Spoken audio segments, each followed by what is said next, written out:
Hi friends, Maruti நேசன் branch director. Friends, நம்ம இப்போ வந்து ஃபீல்டு ஒர்க் முடிச்சுட்டு காலேஜுக்கு நம்ம போயிட்டுருக்கோம். ஸோ ஆக்சுவலாக வந்து சொல்ல பார்த்தீங்கன்னா, நான் போனேன், மழை வந்து வரல. ஓகேங்களா? ஸோ நான் ஆல்மோஸ்ட் வந்து நிறையா கார்ட்ஸ் மூவ் பண்ணேன். நோட்டீஸ் வந்து ஒரு 400 பக்கம் நான் எடுத்துகிட்டு போனேன். அந்த 400ல் 100 வந்து மீந்துருச்சு. கார்டு வந்து 250 கார்டு எடுத்துகிட்டு போனேன். ஓகேங்களா? ஸோ அந்த 250 கார்டில் கிட்டத்தட்ட ஒரு 20 கார்ட்ஸ் தான் என்கிட்ட ரிமைண்டர் இருக்குது. ஆல்மோஸ்ட் வந்து ஒரு 230 கார்டு கிட்ட நான் வந்து கம்ப்ளீட் பண்ணிட்டேன். ஓகேங்களா? ஸோ ரொம்ப ரொம்ப சூப்பராக போச்சு. ஒரே இடத்துல நின்று கொடுக்கல, அங்கங்கே அப்படி போயிட்டு சுற்றி போயிட்டு கொடுத்தேன். ஓகேங்களா? ரொம்ப நல்லா இருந்துச்சு. கால்ஸுமே வந்து வந்திருக்கு. ஓகேங்களா? ஸோ ஒரு சிலருக்கு வந்து ஃபீல்டு ஒர்க்கு போகும்போது அங்கே ஆட்கள் இல்லாமல் இருக்கலாம், இல்லைனா வந்து நிறைய பேர் இருக்கலாம், கொடுக்க முடியாமல் போகலாம், என்ன வேணால் நடக்கலாம். But be hope.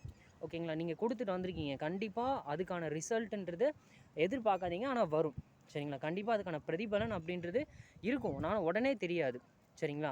ஏன்னா இப்போ நம்ம வந்து பயங்கரமான எஃபோர்ட் போட்டிருப்போம், அங்கே வந்து நம்மளுக்கு ரிசல்ட்டே வராது. ஏதோ ஒரு சின்ன ஒரு விஷயம் பண்ணியிருப்போம், அங்கேருந்து ஒரு ரிசல்ட்டுன்றது வரும். சரிங்களா? எங்கே என்ன ரிசல்ட் வரும்னே தெரியாது. நீங்கள் என்ன பண்ணாலும் அது ஒரு நம்பிக்கையோடு பண்ணுங்கள். சின்ன விஷயமா இருந்தாலும் சரி, பெரிய விஷயமா இருந்தாலும் சரி. ஓகேங்களா? ஸோ நான் சக்ஸஸ்ஃபுல்லாக அந்த ஃபீல்டு ஒர்க்குன்றதை கம்ப்ளீட் பண்ணிவிட்டேன். ஸோ இது சொல்கிறதுக்காக இந்த ஆடியோ நான் போகிறேன். Thank you friends, wish you well.